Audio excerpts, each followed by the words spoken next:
Olá pessoal, bem-vindo a mais um Falco Responde, onde eu respondo as dúvidas do nosso pessoal aí, da nossa comunidade ali do Instagram e também do YouTube. Se você tiver alguma dúvida que você gostaria que eu respondesse aqui nesse quadro, na quarta-feira normalmente eu envio, normalmente não, todas as quartas-feiras, né, eu envio lá no nosso Stories um quadrinho, né, um sticker lá de perguntas, onde você clica lá e envia uma pergunta para mim.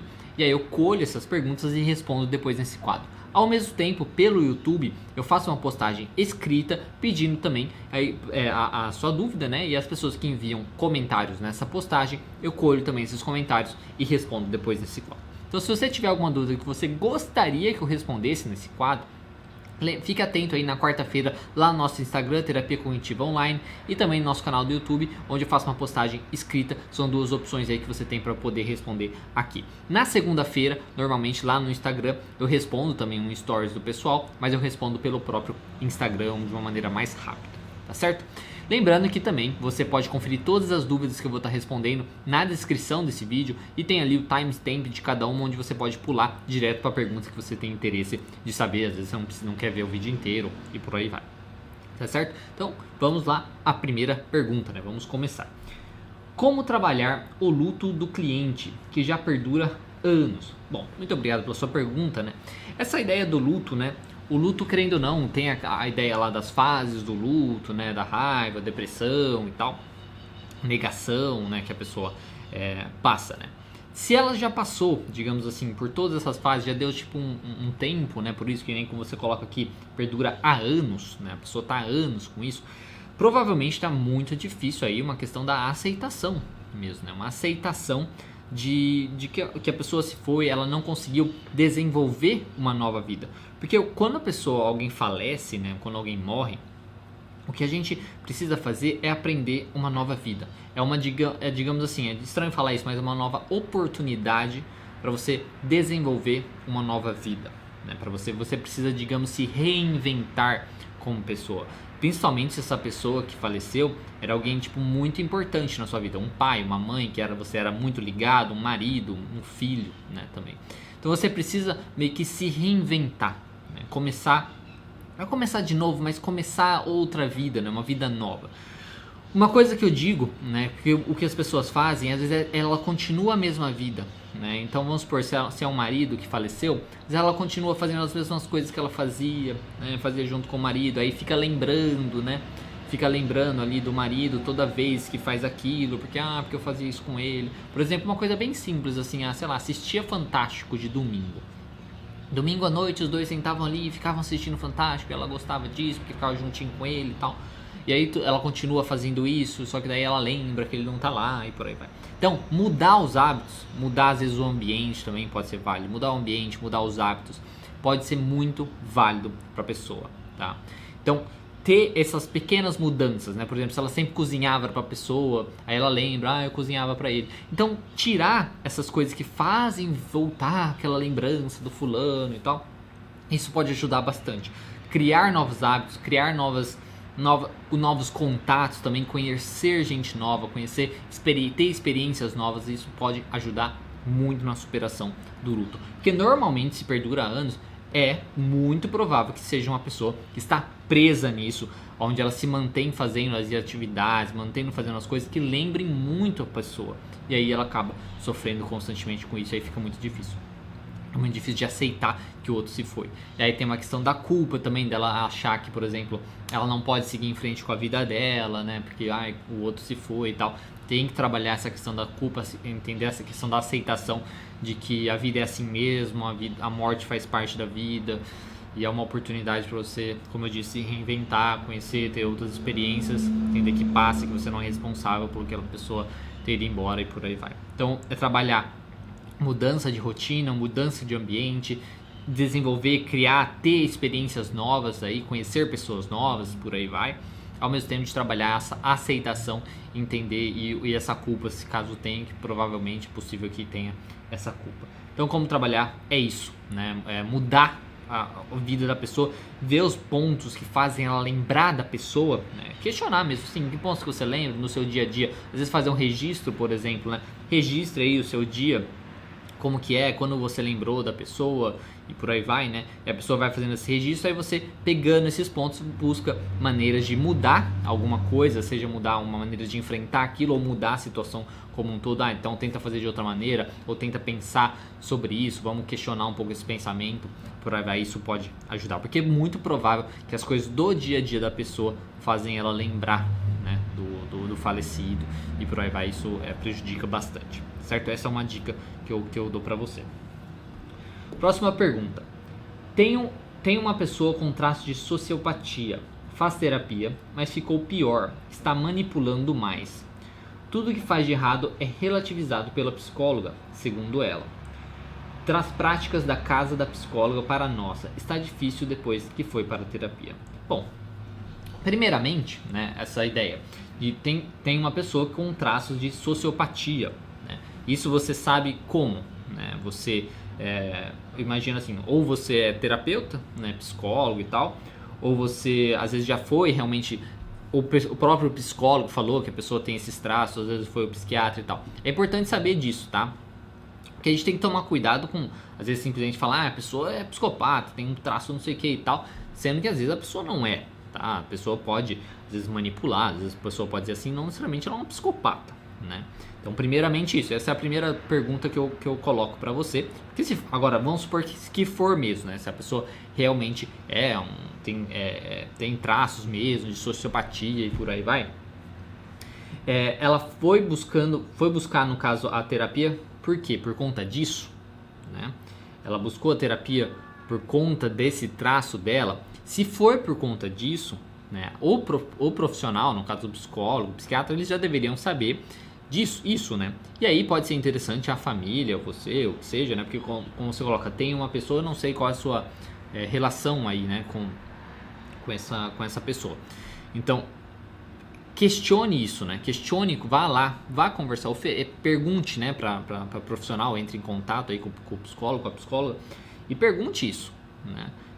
Olha, eu quero conversar com você e tal, e falar um pouco da sua versão sobre isso, porque às vezes o profissional pode ser muito válido para o profissional ouvir dos familiares, ouvir das pessoas envolvidas, coisas que às vezes o outro, como por exemplo, às vezes é manipulador mesmo, ele não vai estar sabendo porque ele vai esconder algumas informações, tá? Então uma coisa que eu falaria inicialmente é isso, vá, se possível, conversar com o profissional para poder dar a sua versão. E o profissional vai poder, às vezes, falar um pouquinho para você. Porque também tem um sentido, né? A questão, por exemplo, ela é uma pessoa manipuladora. Se ela é uma pessoa manipuladora, não necessariamente o profissional, a psicóloga, está falando o que ela fala, né? Tipo assim, a pessoa manipuladora, às vezes também está manipulando você nesse sentido, né? Dizendo que o profissional falou isso e tal, e às vezes não é verdade. Então tem que tomar um cuidado com isso, porque às vezes o profissional não tem nada a ver com isso. Por isso é muito importante de você entrar em contato com esse profissional e conversar com ela, né? Tipo, marcar ali um horário com ela e conversar sobre isso, para você saber, né, o que está acontecendo, saber qual a visão dela, saber um prognóstico, por aí vai, pode ajudar bastante, tá? Porque essa ideia também de piorar, não sei, porque eu não sei exatamente os motivos que ele foi para terapia, né? Por que a pessoa foi para terapia, o que ela está fazendo, quais os objetivos, quais as metas, né? O que está sendo trabalhado, né? Então não tem como saber exatamente sobre isso, né? E trazer práticas da casa da psicóloga, como eu disse, né? Isso pode ser uma estratégia que a psicóloga pode ter usado, porque na manipulação ali do sujeito, né? Ela falou assim, olha, se você tentar trabalhar dessa maneira, pode... Porque tudo que o psicólogo for trabalhar com o paciente, a ideia é de melhorar, né? De melhorar as relações, e não necessariamente melhorar as relações vai ser melhor para todo mundo, sabe? A ideia é melhorar, só que ser o melhor possível para o paciente, né? Para que ele se sinta melhor e por aí vai, né? Então, muitas vezes vai piorar para a família, vamos supor... Se a gente está falando de uma família que... vamos supor... vamos voltar. A gente está falando de um sujeito que é muito passivo, né, que deixa todo mundo passar e tal. E uma família que aproveita disso, né, fica pedindo coisa para ele toda hora, blá blá blá e tal. e a gente trabalha com esse sujeito de ser mais assertivo, de aprender a falar não, por exemplo, vai ser melhor para ele, só que a família não vai gostar disso e pode falar, por exemplo, que está pior. Nossa, ele piorou depois que ele foi para terapia. Ele só bate de frente, agora ele fala não e tal. Teoricamente, né, na cabeça deles, ele piorou, só que na realidade ele está melhorando porque ele está se valorizando e por aí vai. Então, é muita coisa assim que tem que se avaliar, né? Primeiramente, o objetivo que ele foi para terapia, né? Essa ideia de ele é realmente um sociopata, ele realmente está manipulando. Se ele manipula, será que não está manipulando também a ideia aí do que a psicóloga falou, do que a psicóloga faz?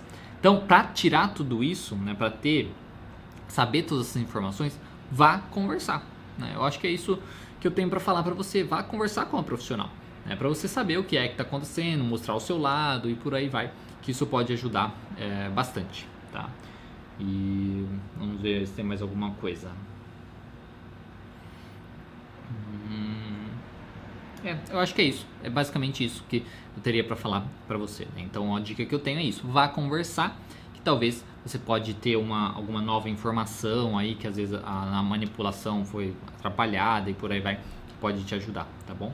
E lembrando novamente que não pode ter piorado, mas às vezes melhorou para ele, né? E se ele manipula, às vezes está manipulando a psicóloga, onde ela está realmente fazendo coisas para melhorar para ele, né? E se ela não sabe a questão da sociopatia, como você mesmo falou, né? Então é importante que você converse com ela. Espero ter te ajudado. Eu sei que é um pouco confuso isso, né? Próxima pergunta: como um afeto vira ódio? Técnica para passar essa mágoa. Falsas promessas viram decepção. Com certeza, né? Falsas promessas viram decepções e tal. Mas uma coisa muito grande, né, na ideia de virar ódio, né? Porque ódio é uma coisa muito forte, né? O que gera isso? Ódio, raiva, né? Um ódio contra alguém, querer às vezes destruir o outro, né? É ressentimento, né? Ressentimento. E ressentimento muitas vezes vem de coisas que a gente acha que a gente que eu não consigo achar a palavra, mas que a gente acha que a gente merece, né? A gente acha que a gente merece aquilo. Então vamos supor, se alguém faz uma promessa pra gente, então a gente acha que a gente pode ter aquilo, né? A gente merece aquilo. E aí quando é cortada essa promessa aí que o outro deu, por aí vai, gera decepção, pode gerar ressentimento, e aí pode gerar raiva e ódio e por aí vai. Então, como eu diria assim, como o afeto vira ódio, é justamente dessa maneira, né? Você achar que alguém te deve alguma coisa, né? Você achar que alguém te deve alguma coisa, essa pessoa te decepciona, ou você não consegue aquilo, né? E aí você culpa o outro, né? Porque você responsabiliza o outro pelos seus problemas, pelas suas dificuldades, e aí você pode gerar um ódio daquela pessoa, uma raiva daquela pessoa. Essa é uma interpretação, tá? Que é possível disso, do que como o afeto virou ódio. Como trabalhar com isso é entender que ninguém te deve nada, né? Independente de promessa, independente do que. Porque assim, beleza, a pessoa te fez uma promessa e te decepcionou, né? Voltou atrás ou qualquer coisa assim, né? Entenda que, ok, você com aquela pessoa, ela fez uma promessa, não foi bacana e tal, ponto, acabou, né? Tipo, então assim, termine ali aquele ponto. Tá, então você prometeu isso e não cumpriu. Se você tem um critério bem definido, pessoas que não cumprem promessas comigo, eu corto relações, sei lá, termine alguma coisa. Mas determine, né? Pra quê? Acabou. Então acabou o relacionamento, não quero mais nada e tal. Ponto. Segue em frente com a sua vida. Porque ficar preso nisso, achar que você, como eu disse, merece alguma coisa, ou que a pessoa te devia aquilo porque ela prometeu, ou qualquer coisa assim, isso vai gerar muito ressentimento, e aí vai gerar raiva, e aí vai gerar possivelmente esse ódio aí que você fala, né, dessa questão. Então, primeira coisa é isso, entender que ninguém te deve nada. A gente está falando de pessoas aqui, e pessoas fazem promessas mesmo, e pessoas podem fazer promessas e não cumprir. É chato, estraga relacionamentos, pode fazer você se afastar das pessoas. É uma coisa que não é bacana para um convívio legal, né? O convívio social, você ficar fazendo promessas e quebrando promessas e por aí vai. Mas isso não tem que fazer você ficar preso nisso. Então, como trabalhar, né? Técnica para passar essa mágoa, esse ressentimento e tal. Como passar por isso? Aprender a aceitar. Aprender a aceitar que as coisas são assim e seguir em frente com a sua vida. Seguir em frente com a sua vida. Vá para outras pessoas, né? Quando eu falo esquece, né? Eu ia falar assim, esquece isso. Esquece isso, segue em frente, não fica preso nisso. Quando você se vê voltando nisso, nesses pensamentos, porque ele deveria ter feito isso. Deveria, mas não fez. Não fez, ponto.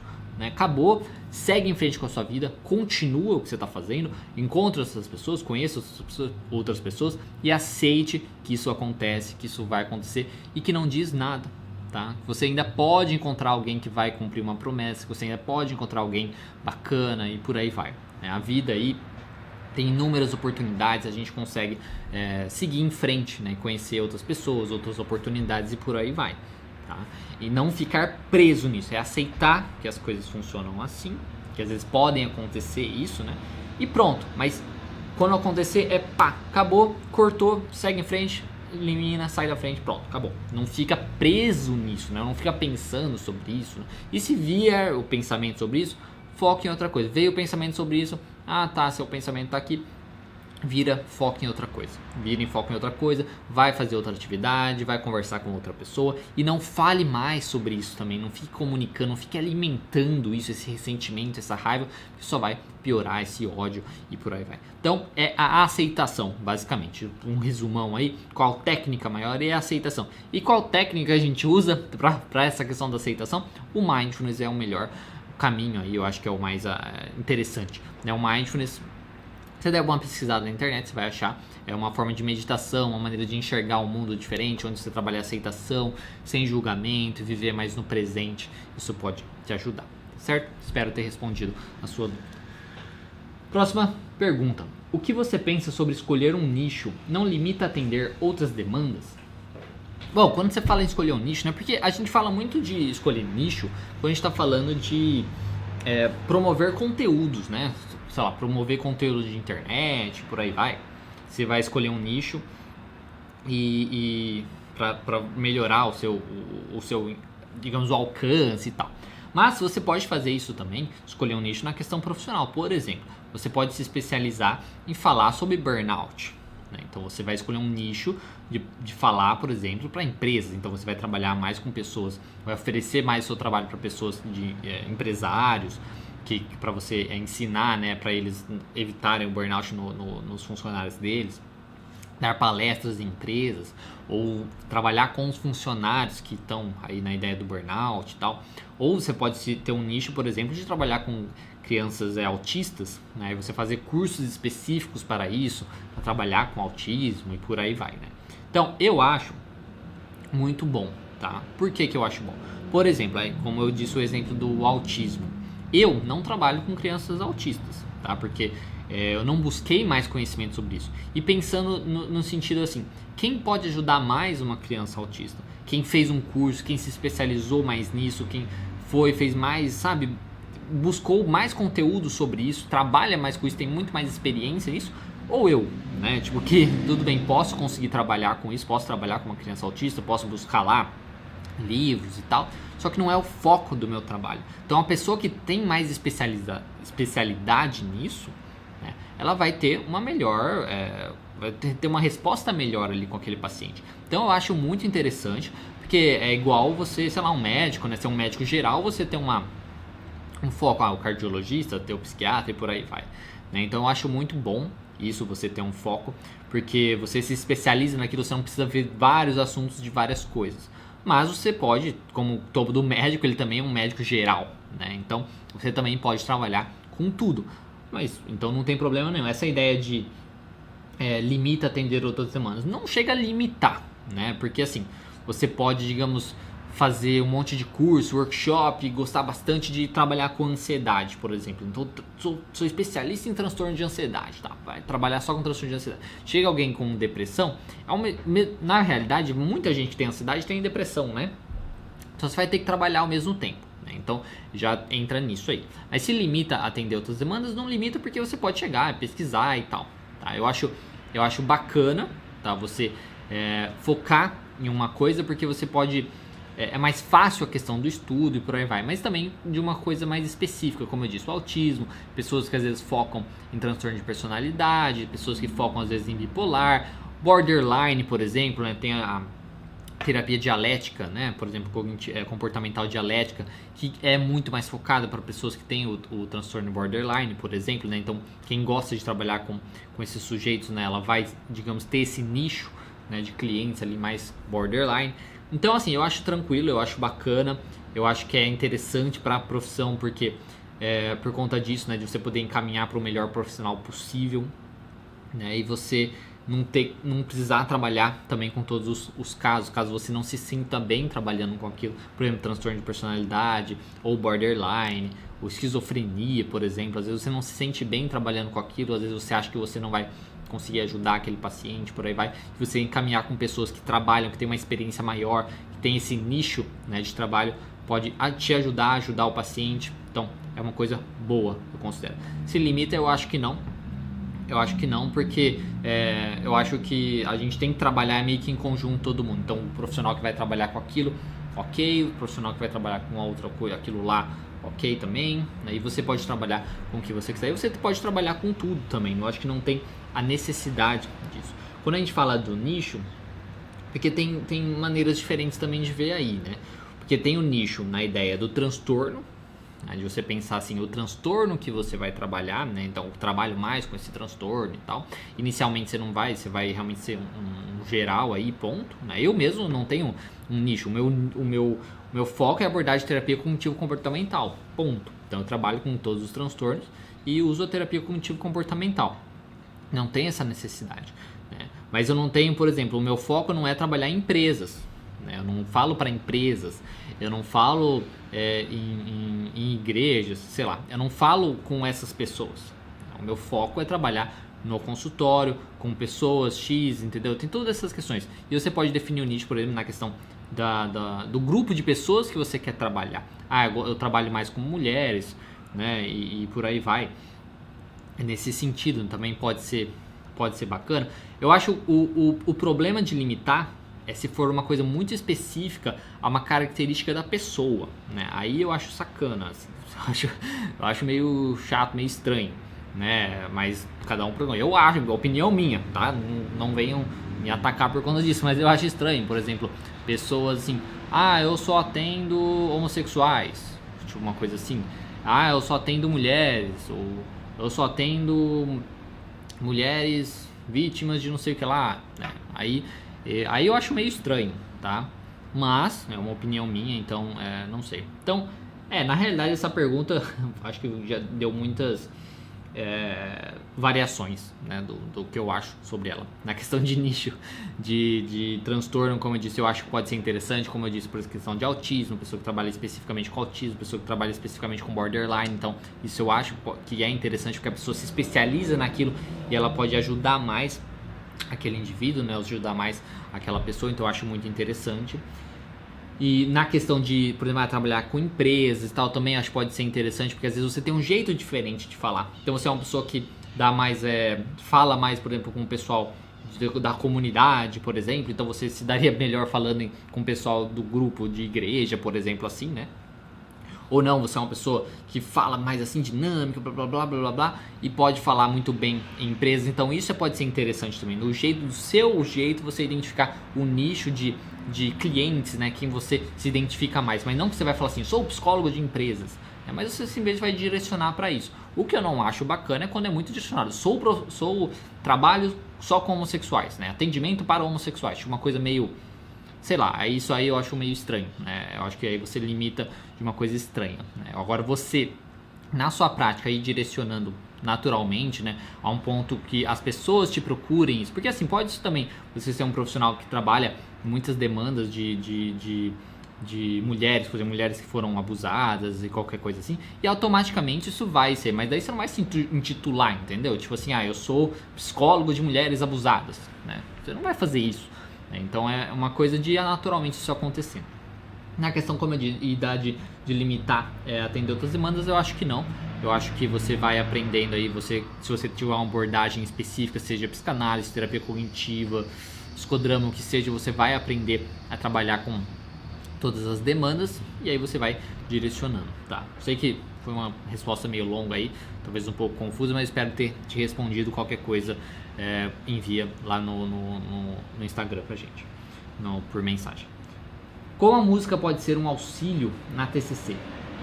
Bom, a música pode ser um grande auxílio, né, na TCC, porque a música a gente sabe que muda muito, né, trabalha muito com o nosso humor, né? O nosso humor ele é muito afetado, né, pela música. Se a gente tá mal, às vezes a gente quer ouvir uma música de fossa, né, que só piora, né, deixa a gente lá, mantém a gente naquilo. Quando a gente tá bem, a gente quer ver uma música animada para ficar ainda mais animado, tal. Então a música ela é muito positiva. Ela pode ser utilizada mesmo como uma tarefa, tipo uma coisa bem assim, né, de falar, por exemplo, olha, essa semana que tal, né, você escutar músicas daquela banda que você gosta, você se sentir melhor, sabe? Você pode utilizar isso dessa maneira também para melhorar o humor do paciente, para ele se sentir melhor, estimulá-lo, né, a escutar música. Tem gente também que sempre escutou música e tal, e aí hoje tá muito corrido, né? Vê que tá muito corrido e tal, só que tá muito estressado. E aí você pode sugerir voltar, né? Tipo, poxa, mas que tipo de música você gostava, né? Que tal começar a escutar de novo, né? Pra ir voltando no carro, ou escutar em casa, enquanto toma banho, que seja, né? Mas escutar pra se acalmar, pra relaxar, pra voltar, né? Nos velhos tempos ali, das lembranças da infância, da adolescência, enfim. Então é muito válido, porque música tem muito isso, né? Tem a questão de boas memórias, né? Trazer boas memórias, a nostalgia e por aí vai. E esses sentimentos positivos também que ela pode trazer. Então acho que é muito válido ser utilizado a música por conta disso, da influência que ela tem nas nossas emoções. Eu acho que pode auxiliar bastante. Tá? Espero ter respondido a sua dúvida. Próxima dúvida. Posso ter uma abordagem principal, mas usar elementos de outras no atendimento? Sim, né? Na realidade, assim, você pode tudo, né? Imagino, espero não estar falando uma besteira no sentido do código de ética aqui, mas eu acho que não. É que você pode, sim, ter uma abordagem, você pode, se quiser, ter todas as abordagens do mundo, né? Aí é um problema seu. O que pode ser interessante é justamente isso que você está falando, ter uma abordagem principal. Ter uma abordagem principal para que você tenha uma noção clara de como aquela pessoa, aquele indivíduo funciona, né? Então, entender por que ele tem aqueles transtornos, como aqueles transtornos foram desenvolvidos, por que e como esses transtornos se mantêm e também como trabalhar esses transtornos, né? Como, o que você pode fazer, o que é necessário fazer para que o paciente melhore nas suas dificuldades, nos seus problemas.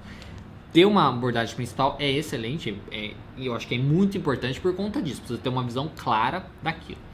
Agora, de você usar elementos de outros no atendimento, talvez possa ser interessante, mas eu gosto de pensar, acho que depende muito, tá? Mas daí é uma opinião minha mesmo, tá? Eu acho que depende muito. Por exemplo, se eu usar a questão de como funciona o surgimento do transtorno, né, por exemplo, na vida de um paciente, e misturar de terapia cognitiva, misturar, por exemplo, com psicanálise, vai ficar muito distoante, né, vai ficar muito estranho. Aí pode se prejudicar na hora até mesmo de você psicoeducar o paciente, de explicar para ele por que ele funciona como ele funciona e por aí vai, né? Então aí pode ser estranho. Agora, por exemplo, a parte da psicanálise, você não diria nem da psicanálise, diria de Freud, né, de uma maneira assim, onde ele fala de coisas mais filosóficas, entre aspas, né, da ideia do totem e tabu, da ideia do mal-estar na civilização, coisas assim, aí pode ser interessante, porque daí é uma explicação, como eu disse, um pouco mais filosófica, ao meu ver, que pode ser interessante, né? Por exemplo, do Jung também, falar dos arquétipos, essas coisas assim, podem ser interessantes. Tá? Eu acho que pode trazer um debate interessante, trazer uma visão, uma reflexão sobre as coisas da vida e por aí vai. Porque, usando novamente o exemplo da terapia cognitivo-comportamental, como é bem prático, né, focando na ideia dos transtornos, focando na resolução dos problemas, não tem essa parte mais filosófica, né, digamos assim, do funcionamento do universo, das comunidades, não tem tanto essa parte assim. Então, trazer isso às vezes de outras abordagens pode ser interessante, tá?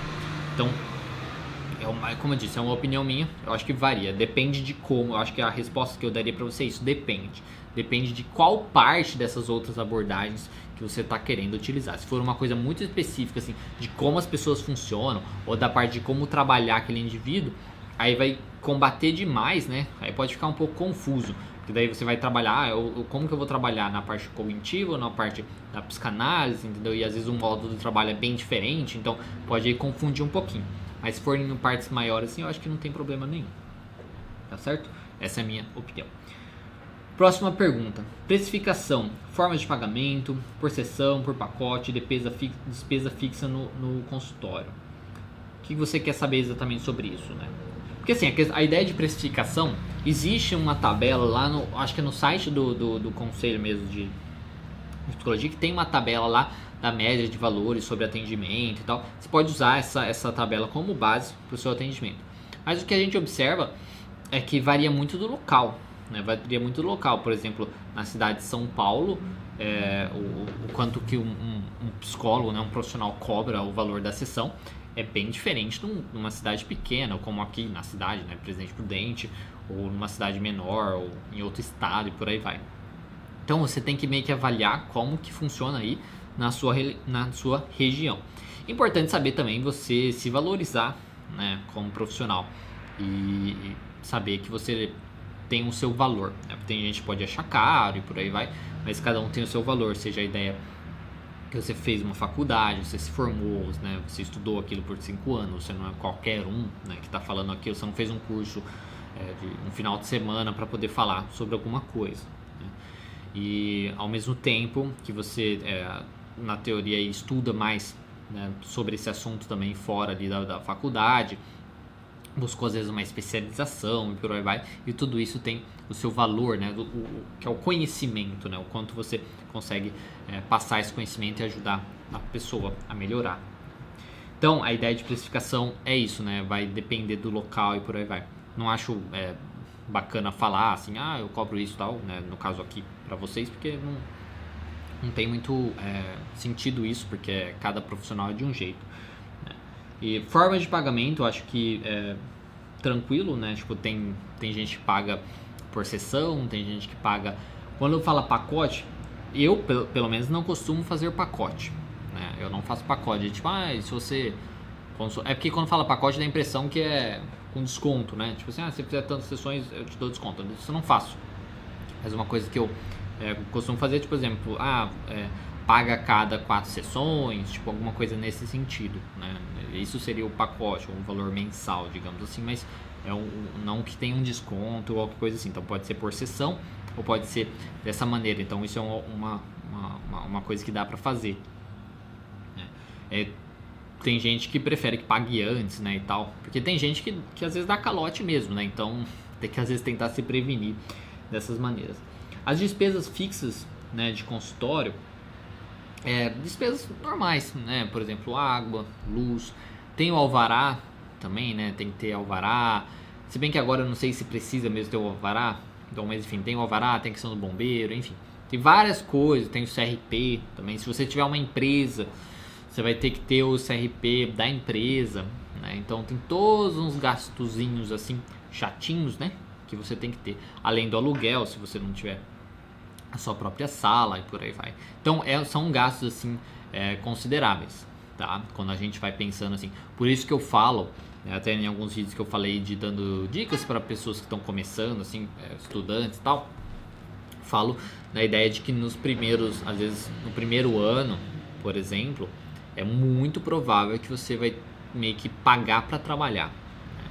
Muito provável que você comece pagando para trabalhar, porque os gastos são elevados comparados com o que você vai conseguir, né, de clientes e tal. Então às vezes pode ser interessante começar de um outro jeito, começar, por exemplo, atendendo, alugando por horário, né, uma sala por horário, ou começar com atendimento online por aplicativos e por aí vai, onde você pode diminuir os seus custos, né, inicialmente, e aí depois você abre um consultório, por aí vai, tá?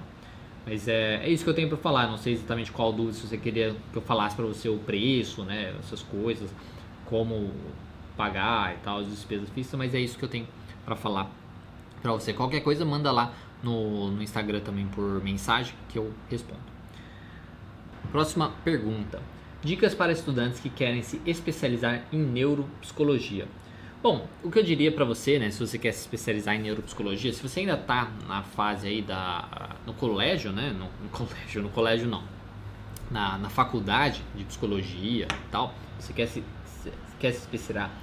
especializar em neuropsicologia, o que eu diria pra você é começar a ler os livros, né, disso de neuropsicologia, buscar às vezes canais do YouTube sobre isso, sobre neuropsicologia, deve ter vários canais que falem sobre isso, né? Tem bastante livro sobre isso, né? Isso eu já até pesquisei aqui pra ver. Eu não saberia dizer pra você algum livro específico, né? Eu fiz um tempo atrás, mas faz bastante tempo, um curso de capacitação em neuropsicologia, então, que era um curso online até, isso pode ser às vezes bacana pra você também, isso eu acho que você pode fazer, não acho que há necessidade de ser formado e tal. Então existem cursos online que você pode fazer sobre isso, para você ter um conhecimento maior. Você pode buscar canais aí do YouTube sobre isso, que falem sobre isso de neuropsicologia.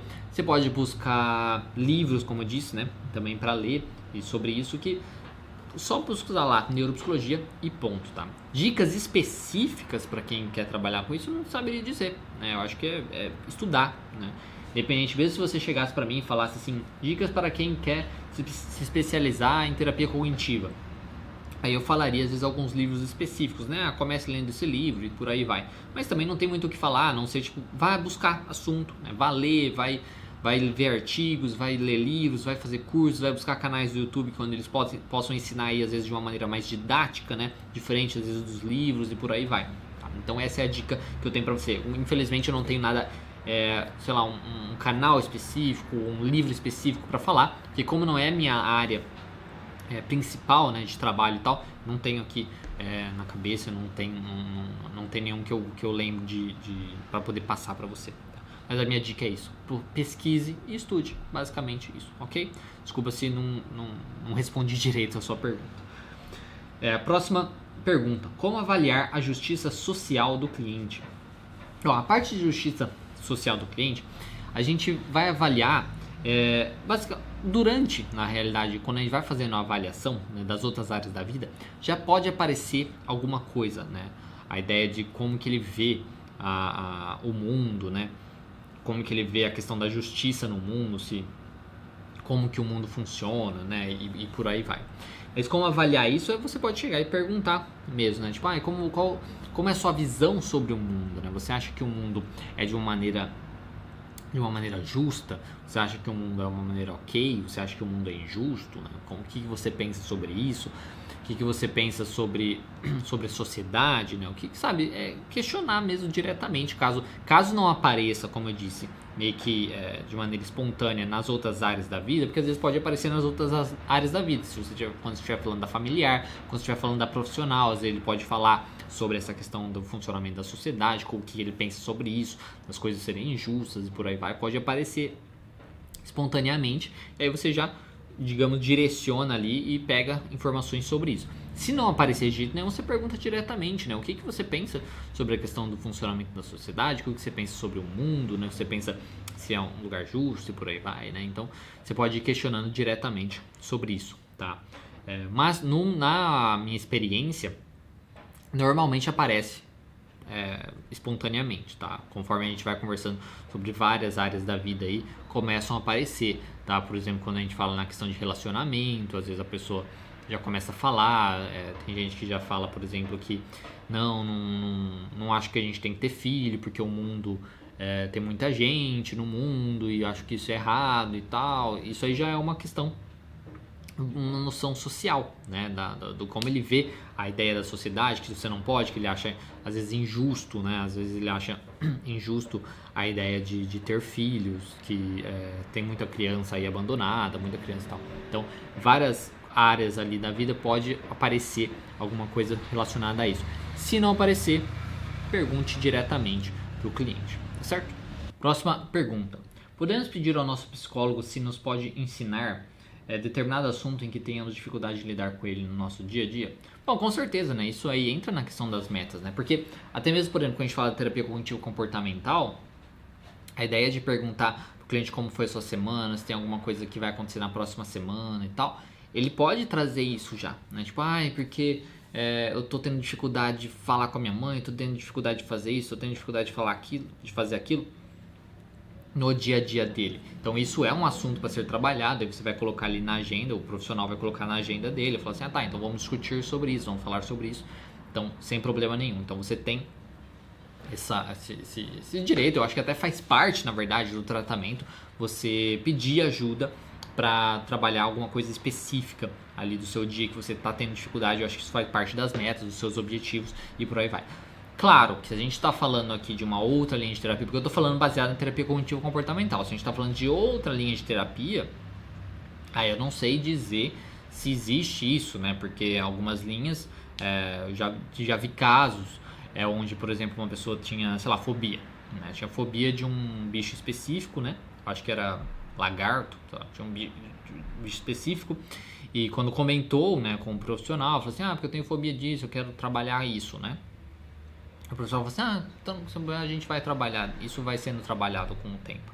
Na ideia de que no processo terapêutico aquilo ia se trabalhar e tal, né? Não que vamos trabalhar isso, né? Vamos focar nesse problema, vamos tentar resolver esse problema. Então acho que vai depender muito da linha terapêutica. Mas, falando na terapia cognitivo-comportamental, sim, sem problema, você pode chegar, trazer, falar que você quer trabalhar, mudar as metas e por aí vai, certo?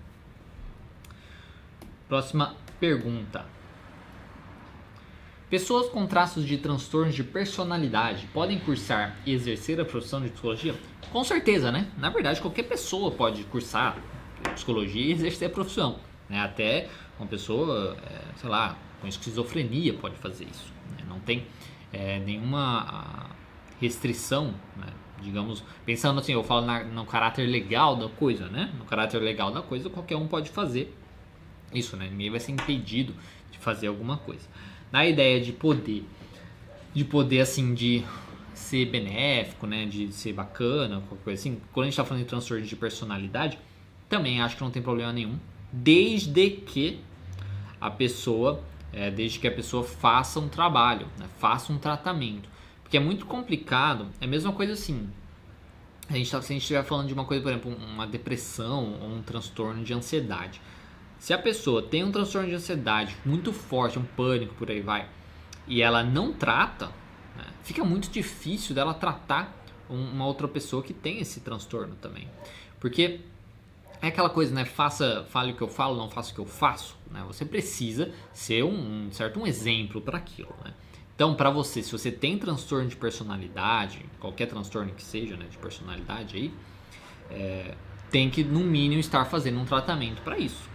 Então, fazer uma terapia, ter um psiquiatra, né, fazer o tratamento para isso e tal. Porque você mostra que você reconhece que você tem um transtorno aí, que você reconhece que você precisa de ajuda, que você reconhece que é bem disfuncional alguns comportamentos, alguns pensamentos que você tem. Você reconhecendo isso, você aprende como trabalhar melhor, ser uma pessoa melhor e por aí vai. Isso já vai afetar muito pouco na sua prática profissional, ou não vai afetar nada, ou vai afetar um pouquinho, né?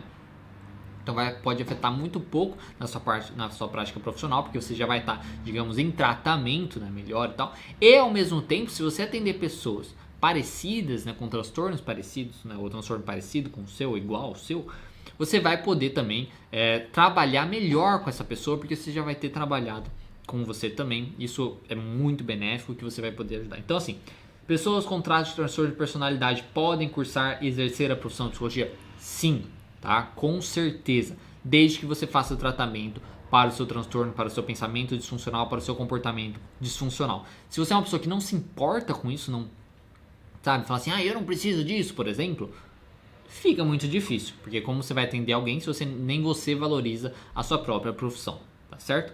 Então, sim, mas depende de como você lida com o seu próprio transtorno. E a última pergunta de hoje: como melhorar a forma de expressar sentimentos difíceis? E como desenvolver a criatividade para se comunicar melhor?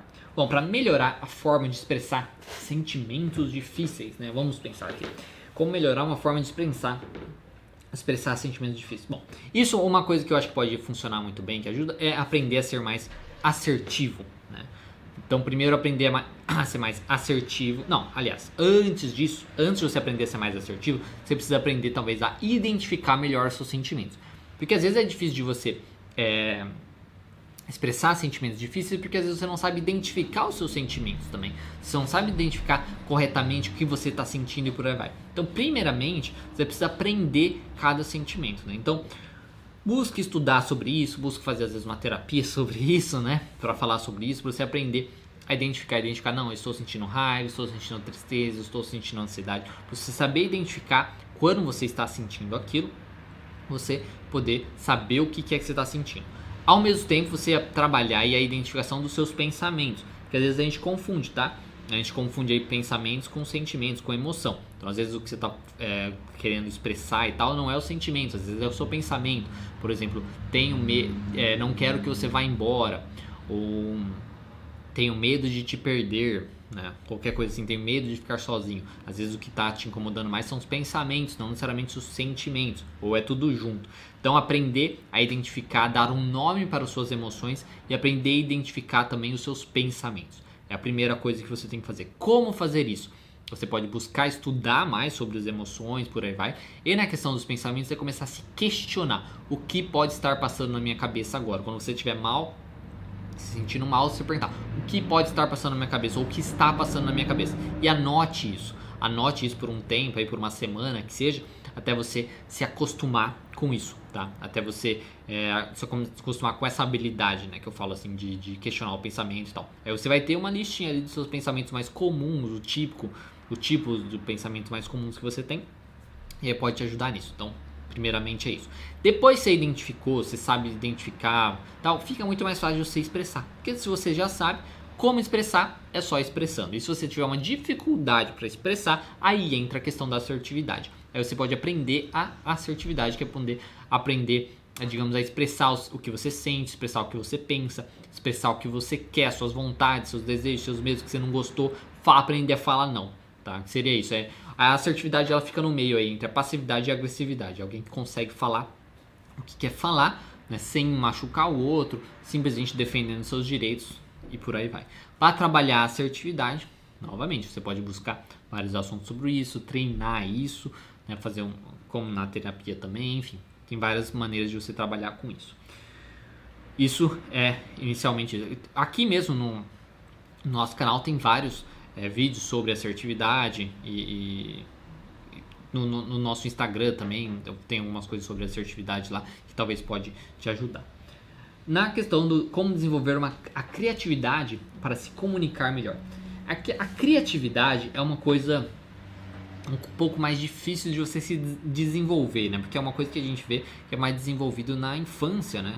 É uma coisa realmente na infância que a gente desenvolve a criatividade, onde você às vezes cria mundos e brinca e pinta e faz, né? Te deixa livre para fazer essas coisas.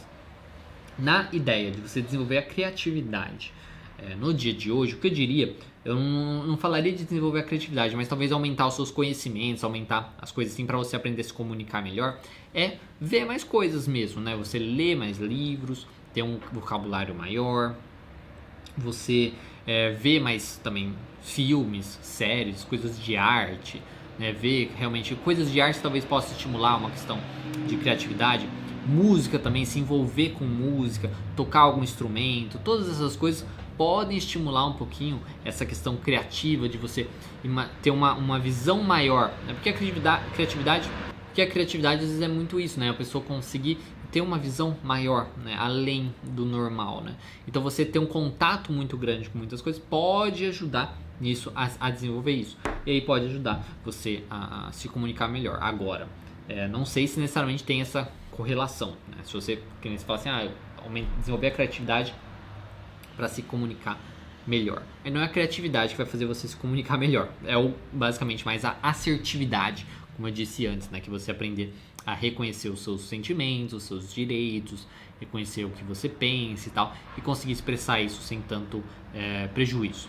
Então não é a criatividade que vai fazer você se comunicar melhor, é mais a assertividade. Espero ter respondido a sua dúvida, certo? Bom, pessoal, era isso que eu tinha para falar hoje para vocês. Se você tiver alguma dúvida, lembrando, como eu disse antes, na quarta-feira você pode enviar lá pelo nosso Instagram, Terapia Cognitiva Online. Segue a gente lá, que na quarta-feira eu faço uma pergunta lá que você pode enviar. Ou também aqui, se inscreve no nosso canal, que eu envio também uma postagem escrita que você pode mandar nos comentários. Se você tiver alguma dúvida, qualquer coisa, deixa nos comentários. Se você gostou desse vídeo, dê um gostei, se inscreve no canal e compartilhe com quem você acha que pode gostar aí ou usufruir desse conteúdo. Dê um gostei para ajudar a gente aqui também. Muito obrigado. Se você não gostou, dê um não gostei. Muito obrigado e até o próximo vídeo.